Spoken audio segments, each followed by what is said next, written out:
सोलापूर शहराजवळील कुमठा तांडा येथे एका किरकोळ कारणावरून रागाच्या भरात 15 वर्षीय पृथ्वीराज संजय राठोड या मुलाने गळफास घेऊन आत्महत्या केल्याची हृदयद्रावक घटना घडली। रविवारी मध्यरात्री ही घटना उघडकीस आली। पृथ्वीराज हा घरातील एकुलता एक मुलगा असून त्याचे वडील रुग्णवाहिका चालक आहेत। कुटुंबाची आर्थिक परिस्थिती चांगली असूनही लाडात वाढ झाल्याने तो हट्टी स्वभावाचा झाल्याची माहिती समोर आली आहे। यापूर्वीही तो रागाच्या भरात घर सोडून गेल्याच्या घटना घडल्या होत्या।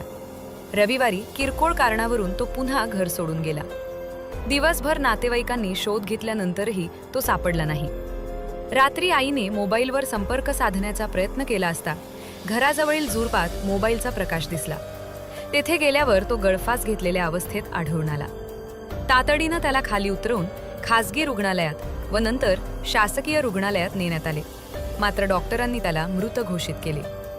या घटनेमुळे परिसरात शोककळा पसरली असून पोलिसांनी पुढील तपास सुरू केला आहे।